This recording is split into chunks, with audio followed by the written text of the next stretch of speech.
Hello everybody and welcome to Whiskey Business.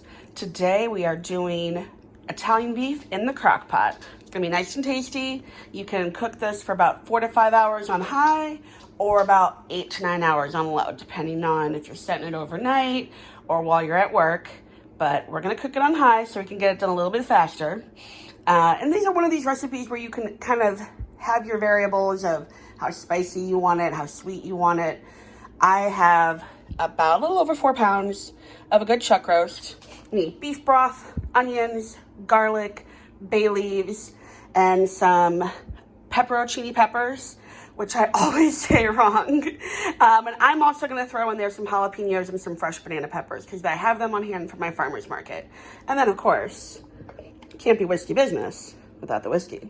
So today we have Peg Leg Porter, which is a really nice smoky whiskey. It's Tennessee Straight.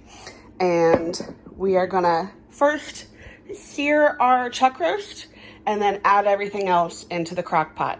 So let's get started. In my crock pot, I have, typically you put like 1 large onion. I did not have a large onion, so I did about a medium and a small one. So a little bit extra onion in there, but that's okay. And I did probably close to 8 cloves of garlic.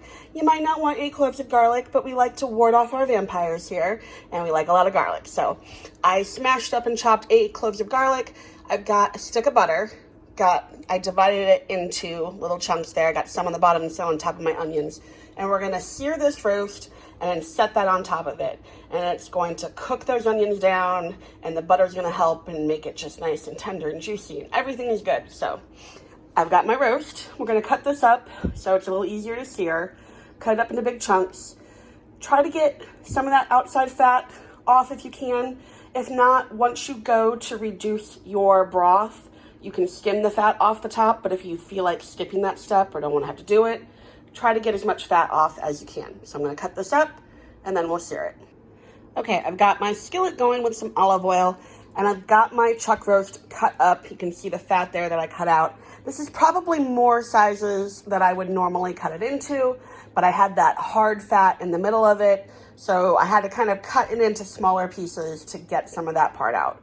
But you may be tempted to skip the step of searing your meat. However, you are gonna really change the flavor of it, and it's worth the extra few minutes to just sear it. You wanna just give it a good sear, a few minutes on each side, and then pop that into your crock pot. One other little tip, make sure that you brought your beef up to room temperature and that you've got your skillet at a nice good heat. You don't want to put cold meat into a cold pan or warm meat into a cold pan. So make sure you bring that temperature up, and that you're not putting it in when it's still too cold.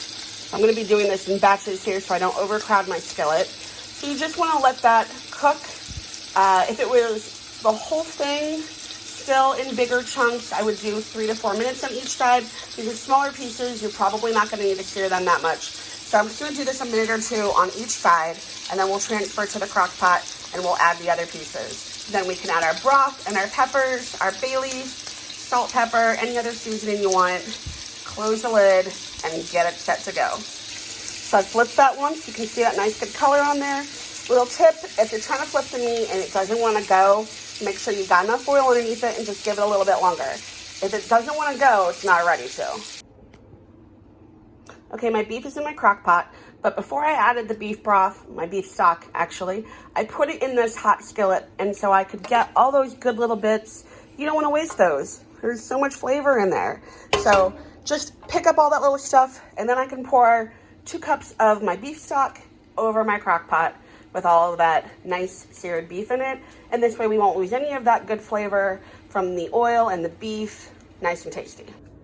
Okay, I've got my beef, my stock, my salt and pepper, 2 bay leaves, about 6 to 8, probably more, of those pepperoncini peppers.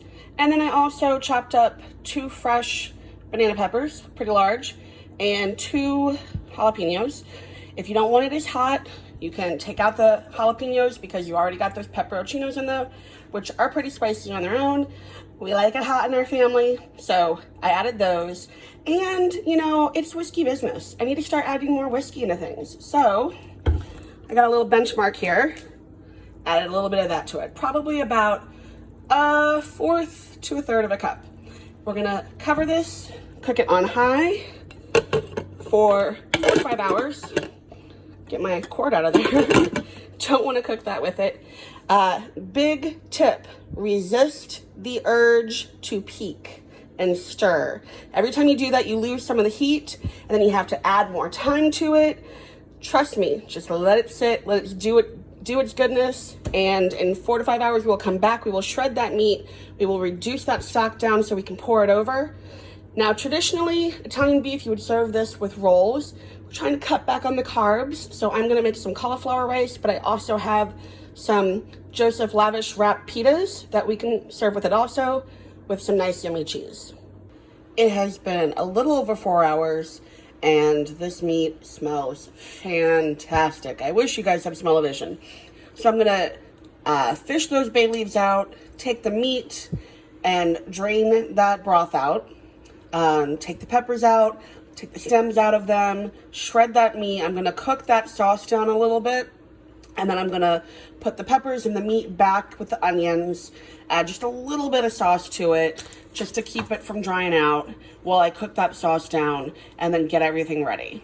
So I have drained, I've taken all the meat out, I have drained my broth. That part doesn't look the most appetizing, but trust me, it's very tasty. Make sure you have a big enough bowl to strain your broth in, because I initially did not have a big enough bowl, and we made a little mess down here, which my dogs will be more than happy to continue to lick the floor long after it's clean. However, so I'm gonna keep pressing all that out, get all that good juice out, chop up those peppers, and I'm going to shred this glorious beef. I'm gonna shred this, I'm just gonna use a couple forks, but let me tell you, it is so tender, it just completely falls apart the second you touch it. So that is the beauty of not opening up the crock pot. Besides the fact that, I don't know what time of day, year, or whatever you're watching this, it is a billion degrees outside. So the crock pot keeps me from having to have my oven going, making it a lot hotter. So I'm just gonna shred this up, it's gonna be really easy. Put that back in the crock pot, throw my vegetables back in there, add just a little tiny bit of that broth just to keep it from drying out while it stays warm. And then we're gonna cook the broth down as a little au jus for the side. I have all the beef and the peppers shredded. I added about a third of a cup of that liquid just to keep it from drying out and keeping it moist. So I'm gonna put the lid back on, keep it on warm, and I'm gonna cook that liquid down. Okay, we have our final product now. I got these cute little Joseph Lavish wraps, these little tiny pita wraps, and we've topped it with provolone, and I've got my rice cauliflower, and we have our au jus, and of course our whiskey. So I hope you enjoy it, I hope you like it. Please like, comment, hit the subscribe button, click the little bell so you get the notifications. Tell me what you like, what you didn't like, any suggestions on future recipes, and I'll see you next time.